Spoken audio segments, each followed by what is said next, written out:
Meeting Director for Kruger Hall. Howdy y'all, Catherine Johnson still, and I'm still in FHK. Yes. Woo. And so we're going to be unpacking residence hall policies. So of course when you come to live on campus, there's certain rules and different policies and procedures that you have to follow. And you as resident advisors should know those policies, A, and B, enforce them. Huh? Isn't that fun? Yes. So, the first policy we're going to talk about is alcohol. Yay! You must be over 21 years old to have alcohol in your room. But, do not forget that both residents need to be over 21 to have alcohol in the room, okay? So that means if you have two residents, one is under 21, one is over 21, and you cannot have alcohol in the room. That is the policy. Even when that person leaves, you still cannot have it because that person still shares that space with them. Even if they have suite mates, if it's two people who are 21 and they have suite mates, the door to their suite mate's room needs to be closed for there to be alcohol in the room. So alcohol on a lot of residence halls, people over 21 and both residents, or if it's a single, that one resident has to be over 21. Everybody got it? Yes. So when you see someone under 21 that has alcohol, what do? You report it. Yay. So appliances and equipment. Some things are just plain out not allowed in the residence halls. I hope that y'all can read, but if you can't, I'm going to read them for you. Air conditioners, space heaters, electric power tools, griddles and grills, hot plates, sandwich makers, toasters, and wireless routers. These are a no-go, whether it be to make sure the Wi-Fi keeps running continuously. They can have a wireless router, but only in certain conditions, and I'm pretty sure Amy was about to say that. No, I have another one. Or another one. Pressure cookers are also not allowed. I thought I would share that as there was an incident last semester in my building. So Pressure cookers, not allowed. So if you're trying to have a pressure cooker to cook rice in, or beans in a kitchen, don't. a Not a rice good cooker idea. is okay, but a pressure cooker can be used to make bombs, and we don't want that. So. See? We're getting there. Hashtag thanks, Yeah. Christine. So these aren't allowed. Hot plate, it's an open heat source, and so we don't allow anything with like that open heat source because if something falls on it, it could start a fire. And we really prefer not to have fires in the residence halls. That's just my own opinion. Thanks, Hugo. All right, bicycles, motorcycles, and hoverboards. So bikes need to be kept outside of the hall unless roommates agree to store the bikes in the room. And so that's something that the roommates have to kind of work out with one another. USRA, there might be part of the roommate agreement that you might do with some of your residents. But essentially, outside of most of the halls, there are bike racks out there for them to be able to store their bike. And like I said, if they want to store it inside the room, both people have to agree with that. But that is something they can do. Next is no motorized vehicles are permitted inside the halls. This includes hoverboards. So no motorcycles, no mopeds, none of that. And hoverboards is one of the more recent rules that we just added, which we just added this semester. That you can't have those in the halls because they spontaneously combust and burst into flames. Fire. And so you'll learn that anything with fire, anything that can cause fire is probably not allowed in the residence hall, just to kind of give you that little tip. That's even like storing the hoverboard? No hoverboards at all, no storing. No hoverboards inside of residence halls, no motorcycles ever, no mopeds. Anything that has a motor on it that will allow you to go from one place to the other, no. So candles, incense, wax warmers, open flames. You can see a trend here. We're kind of talking about the fire.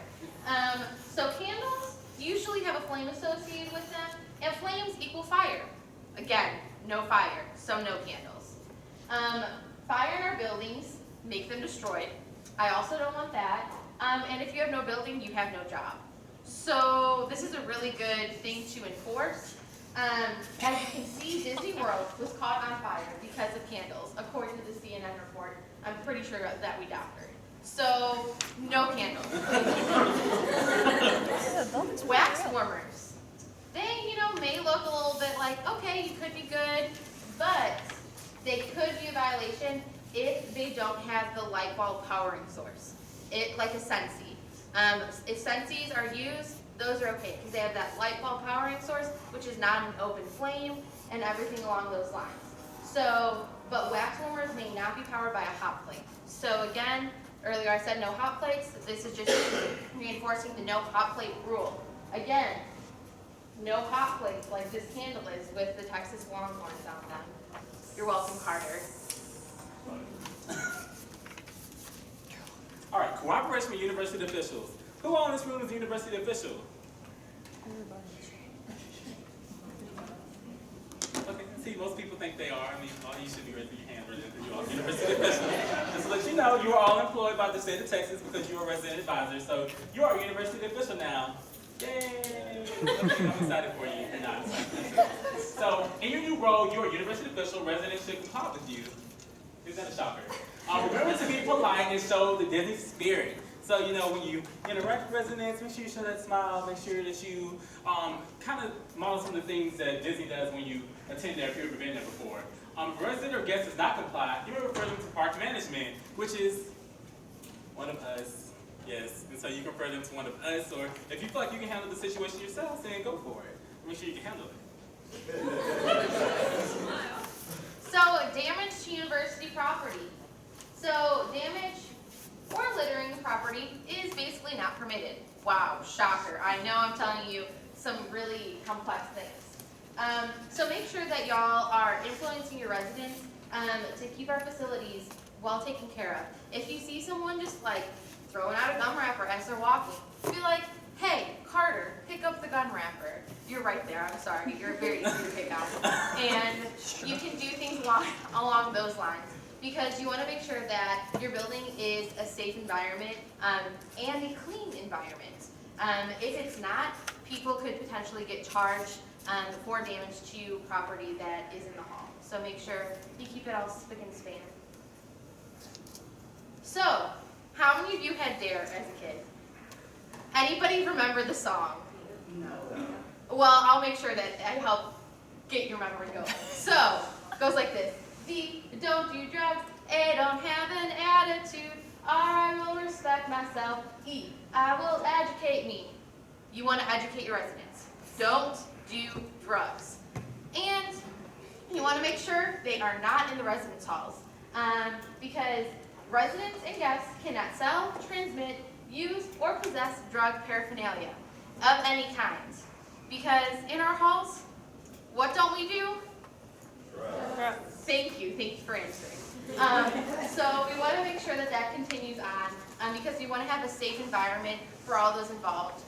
So a lot of times if a roommate is doing some type of drugs, a lot of other residents don't want to tattle on them or anything like that, but we want to make sure we create that environment that is good for them to come to you to talk about that stuff because they're not permitted in the residence halls, and it's something that could potentially get them kicked out of the university if they possess enough and if the police find it. So just don't do drugs, don't have drugs, don't sell drugs, and we'll all be great. One quick question. Paraphernalia is anything that has been used with that substance. So if you have a bong in your room, it is spick and span, it looks like it's never been used before, they could have a case to make that, okay, that is just decoration. But if it is ever touched, like any type of drugs, that constitutes paraphernalia. Oh, I was going to ask one quick question. How many people in here have ever smelled marijuana before? Okay. That's one thing we always just kind of get a quick span on because that's something, or a new smell, that you might encounter once you are a resident advisor. I had somebody in my hall get busted for smoking weed this past semester. I know a couple of us do throughout the year as well. And so if that's something that you've never really smelled before, maybe you can kind of ask people what it smells like. Just so you'll know that if it does appear in your hall, that you'll be able to confront that and know, like, this is a weed smell. Additionally, we don't. If there is marijuana burning within the room, you do not have to knock on that person's door because it might potentially let the smell out. What you'll do is you'll call the police directly, and they'll come out and they'll check for you. So that's nothing that you ever have to do as a resident advisor. You have to walk into a room, see if you smell it, and see if you can spot the weed out, and then call the cops. Okay? You call the cops first. The cops come, and then they'll do everything, okay? I've even had it in my building before. People thought it was weed, and it wasn't. And so they came, and so everything was fine. But anytime you think there might be weed in the building, just call the cops. But it's good if you know what the weed smells like first. Which I don't know how to tell you to do that. I know we've done mock weed burns in the past, but yeah. So, again, this is another one of you have seen Frozen? Okay, good amount of you. So, do you want to start a fire? Come on, let's go plug in. I don't see any power strips. Let's find extension cords to let the flame begin. Oh, but that might start a fire. So they aren't allowed. So what's not allowed from this lovely little song thing? Extension cords. Great job. So extension cords are not allowed, period. But power strips are, but they should be plugged directly into the wall, and they must have a built-in circuit breaker, or else they are not allowed as well. Questions? Do you know how to tell if there's a circuit breaker or not? Okay, so people do, some people don't. So how do you tell? Yes. So essentially it has an on and off button. That's one of the indicators to tell if it is a surge protector, but you can turn it on or off. Yeah. And so if it doesn't do that, you can't have it. Yeah. And so that'll be pretty important to remember when you're doing fire life safety checks at some point during the semester. All right, guest policies and visitation hours. Residents are responsible for the behavior of their guests at all times. So essentially, if you bring somebody into the residence halls, you have to watch them. You know, whatever they do is going to reflect bad upon you, and you can get in trouble for their actions. So residents must escort guests at all times, including in and out of the building. I know sometimes, you know, people kind of tailgate in, and so, oh, like, well, this is my friend in like 321, so I'm going to tailgate into the building. I'm just going to go up there and just knock on the door. And not allowed. So if you've done it in the past, shame on you. You've broken the policy. But guess what? Now your resident advisor get to enforce the policy. You do it right, right? Yes. So guests may be escorted out of the building, and hosts may be documented. So if you do see someone just walking around the building, you ask them who they are. Hey, like, oh, like, who are you? You just kind of see them roaming around. If they can't identify themselves, please ask them to leave the building. If they say they're not a resident and they're coming to visit somebody else, please tell them to go back down and outside the building, and then tell them to let the resident know that they should come down and meet them and actually escort them into the building, because that's what our policy is. Questions about that? Does everybody know what tailgating is? Okay, just making sure. It's not for before a sporting event. Thanks, Amy. You're welcome. So harassment or discrimination is not tolerated. Nada. Zilch. Zero? Yeah, no, zero. I don't. Just going with it. So discrimination or harassment on the basis of race, color, national origin, or ethnic origin, religion, sex, disability, age, sexual orientation, or veteran status are prohibited. Period. If a resident believes they've experienced harassment or discrimination, or you yourself has felt discriminated against, you're encouraged to contact your supervisor to report it. If a resident comes to you and you're like, I'm not sure, ask your supervisor. We are here to help y'all out. Don't just let you go out to the wolves and set you free. No, you have a support network behind you.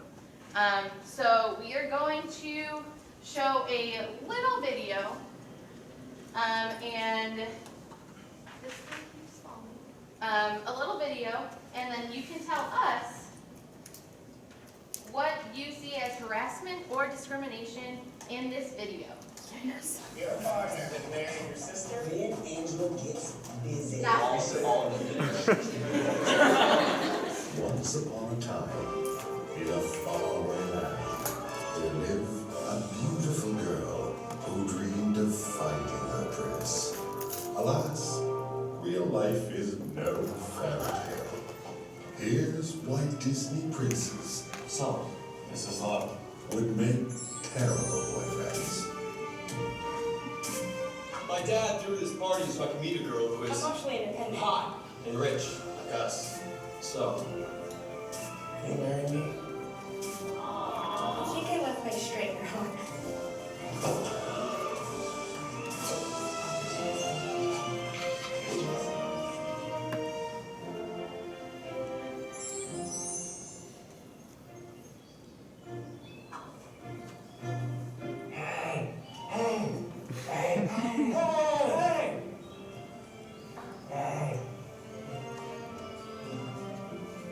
What are you doing? Oh, thank God. I thought you were dead. Then why would you try to kiss me? Hold on, don't change the subject. Who are these 7 guys texting you?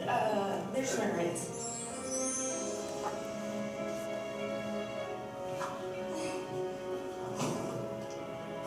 So now that we live together, we need to establish a few ground rules. Actually, I'm a little hungry. You are not allowed to step foot into that side of the house, especially my room, ever.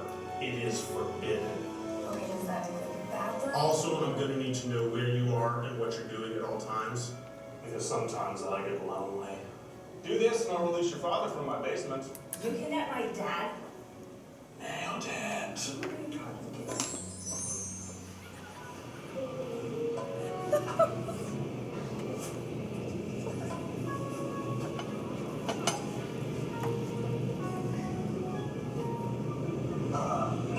Excuse me, miss, have you seen my girlfriend? Eric, it's me. Oh yeah, you look familiar, but wait, I'm calling on Twitter, right? You don't remember the crazy lady you stabbed with a boat for me? I think I know what the love of my life looks like. Even your dog knows it's me. Let me get my dog back. Raina, where'd you go?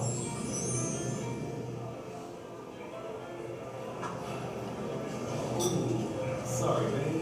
Can you respond to me? Again? My parents just cut me off. No, you need to get a job. I got a job. My music. You woke up like that. You woke up like that. No, Okay, you know what? How about making one to your mini guitar? it's a ukulele. There's no reason for your car to get home. Take the best. You're so fancy. You ready to go? Wait, your name is not Ali? It's Ali, no Aladdin, yeah, that's me. A compulsive lover, someone who plunders.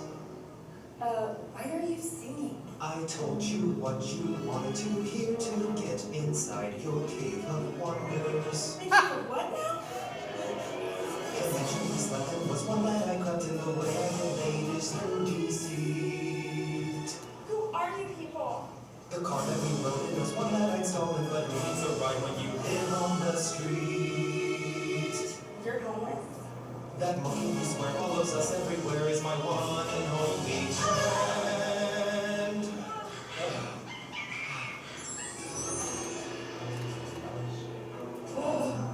So yeah, I had the absolute worst luck with data learning. What about you? It's a little awkward. I kind of thought you were a dude.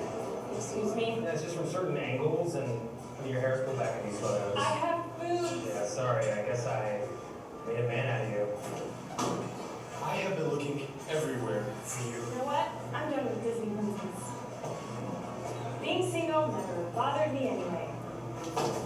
And she lived happily ever after.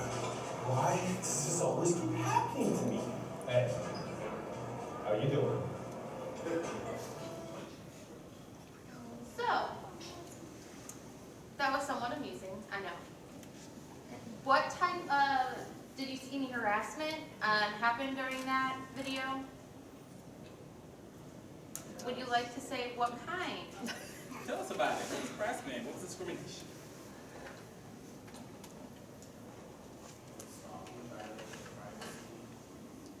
Stalking, violation of privacy, very good ones. So what did you see that exhibited that?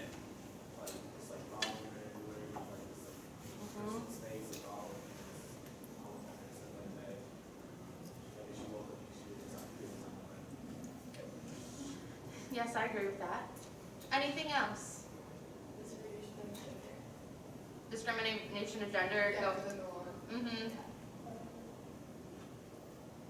It could be sexual orientation preferences, but considering that she identified as a female, was one of those things. Anything else? Kidnapped her dad. Kidnapped her dad. Kidnapping. Good one. So, yes. One more quick thing I want to kind of talk about while we're on this slide with harassment and discrimination is First Amendment. So, people know what the First Amendment is? Anybody want to shout out what it is real quick? First Amendment. Freedom of speech. So certain things that people might say could be misconstrued as being discriminatory or harassment. Just because someone says something that you don't like, or something that a lot of words or different things that a lot of us don't find to be a good educational environment, doesn't necessarily make it harassment or discriminatory. A lot of things, I guess kind of known as hate speech, can be covered under the First Amendment the First Amendment because we do have the freedom of speech here in America. And so if you do ever have any questions about is this considered to be discriminatory or not, make sure that you ask your CD or JHG. Hazing. So you may be asking, what is hazing? Well, if you turn your attention to the screen, hazing is any act committed for the purpose of initiation, admission, affiliation with, or as a condition for continued membership in a group or organization, or as any activity of recognized student organization. I know, that's a mouthful. So, can anyone give me an example of hazing right off the bat? Like joining a fraternity or sorority, they're like, oh, you gotta drink this much alcohol to be in, and like the person might not will like alcohol wizard. Yep, that's true. Forcing someone to drink to gain admission into an organization, that is considered hazing. But it also could be the behavior which may endanger the mental or physical health or safety of a student. How many of you saw Monsters University? Okay, I see a good amount of hands. So there we have Sully and Mike were really trying to join this fraternity, but they had to do a lot of different things along with drinking, but they had to do pledge activities to go and dash off and do something for one of the older members. All of that is considered hazing, but there are different kinds of hazings that can come about. Asking someone to push is a form of hazing if you're looking at it from that way, because you're trying to be a part of the A&M family. If you know or suspect hazing is occurring, you have an obligation to report it. You will go on how to report it in the next presentation, so we keep saying report it, don't fret, all will be covered. Microwaves and refrigerators. So, and they all must be plugged directly into the wall, not into an approved power strip, definitely not into an extension cord, then you have 2 violations. So like I said, supposed to be plugged directly into the wall. This is in the balcony style residence hall, which is a little different. Only one refrigerator per person living in the room and 1 microwave per person. So if you have 2 people living in the room, you can have 2 fridges. If it's a solo room and there's only 1 person living there, 1 fridge. All right, and then there's only 1 microwave per room. So no matter how many people live in that room, you got 1 microwave, okay? And so you're gonna have to share it. Sharing is caring, right? Microwaves must not exceed 700 watts, and refrigerators must be under 4.4 cubic feet. And so if you ever want to know, like if you saw a microwave that looks kind of big, if you saw a refrigerator that looks kind of big, you can usually open up the refrigerator microwave and it'll kind of tell you what size it is. And so that's how you'll be able to kind of check if you don't think that it fits within the parameters that we've set in the residence halls. What else? Okay, so residents are able to check out microfridges from a company, I think Microchill or whatever they call it. Yes, Microchill. And so residents are able to kind of check out those and actually have them in the residence hall once they get here. And so if there are 2 of those in the room, as in 2 people wanting to get one of them is going to have to basically plug lock their microwave. And so we have plug locks in our area offices. So for the South area offices in Leggett, for the North area offices here in Hullabaloo, and so you'll be able to get a lock. It literally goes right onto the plug in the back, and you'll key it on there, and so they won't be able to use that microwave. And so that's the only time you can, I guess, physically have 2 microwaves in the room, but you'll have to come and plug lock it, so they won't be able to use it because you only can use 1 microwave in a room. All right. So, how do y'all define quiet hours? This is an open-ended question. Be heard from other people outside the room or in other rooms. You can be heard by other people outside of your rooms or in other rooms. Everybody else thinking like that sounds pretty decent? Yeah? Anything? Okay. So, our park, aka the residence halls, define quiet hours as 8 p.m. to 7 a.m. Sunday through Thursday. This is the time period when we try to make sure that everybody is being considerate of those around them with their noise use. I try to use the 2 or 3 room down method to figure out if someone is being too loud to form a violation or not, and where you need to document them. But there are are courtesy hours in effect at all times.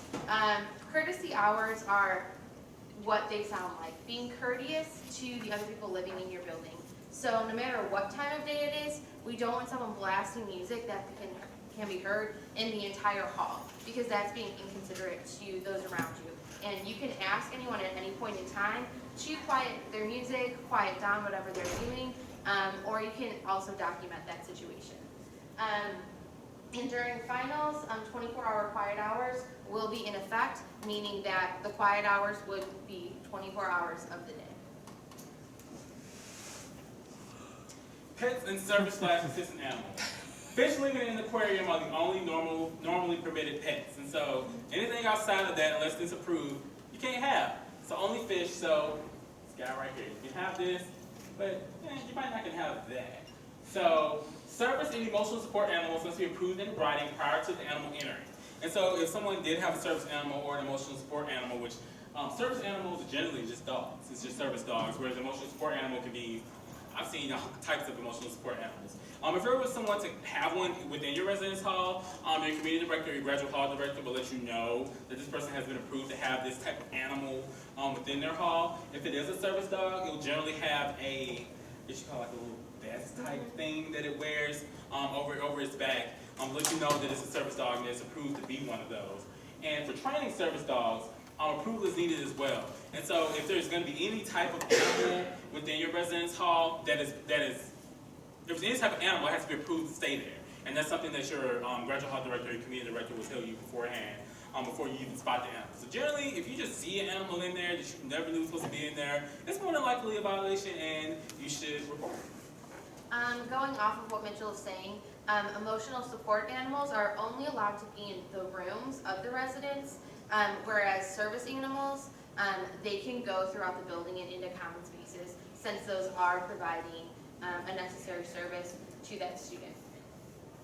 And just to follow with that, just at no time should that approved animal just be like in somebody else's room, just doing whatever, yeah. Like it should always either, like she said, emotional support animal in the room, if it's a service dog, with that person at all times. They can't just be roaming around. If they do, and if it's an approved animal and is doing that, then you can report them. Smoking. I know, it's a lovely thing. But it's not permitted anywhere, indoors, in the residence halls, period. E-cigarettes are not in our policies right now, but they have been known to set off fire alarms. So please encourage your residents to go and smoke them outdoors if they do have them, because FHK, not this year, but last year, they set off probably a good 5 to 7 fire alarms because of e-cigarettes. And I personally don't want that happening because it happens at horrible hours of the day. So encourage your residents to go outside, even if it may be chilly. Same thing. So yeah, no vaping, no hookah, none of that. No smoke in the halls. So even if you try to burn something, it's not smoke either, but it's not possible. All right. Weapons and firearms. There are no weapons allowed within the residence hall. None. That's including firearms, other projectiles. So other projectiles could include BB guns, or I guess things that aren't considered, I guess, exactly a firearm. Martial art weapons, so no nunchucks, no ninja stars, no decorative swords of any type, no daggers, swords. Knives with a blade 4 inches or longer. So if you have a blade that is 4 inches or longer, it's not allowed. They can be considered to be a weapon. So I think most knives will be kind of fine, but if it's like that big butcher knife, maybe not something that they should be having within the residence hall, right? And also, on the same lens, those are weapons, but also there's no airsoft guns, paintball guns, and Nerf type guns. You know those guns that have like the little like plastic thing, like shoot somebody with it. These items may be stored in a residence hall room, but may not be used anywhere inside a residence hall. So if somebody wants to have a Nerf war within the building, that's a no-no. But they can store it within their room, but that's it. They cannot use it. And lastly, the policy for concealed carry of firearms in residence halls will change in August 2016. I'm not sure if you've heard about the rules in Texas or the laws in Texas that have changed towards concealed carry and also open carry. But within residence halls, as of now, there are no guns allowed within the residence halls. The policy will change in August 2016, and so around that time, we will update you on what the policy will look like. But at this time, if you see a gun anywhere on campus, you report it. questions about weapons. Joshua, Thank you, Catherine. no problem. So y'all know your student ID is about 3.5 inches. So if you see a knife or a blade that you're unsure of, measure it against your student ID. If it's longer than your student ID, it's probably illegal. How about mace?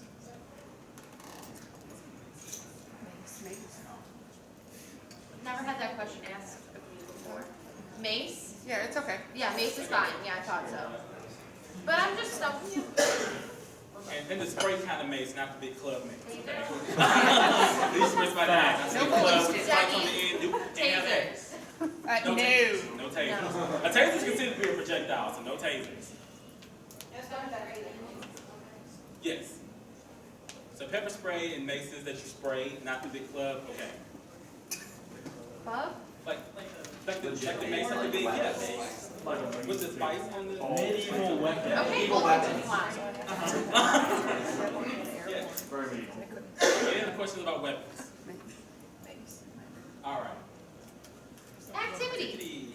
Okay, so I'm going to divide you into groups of 5.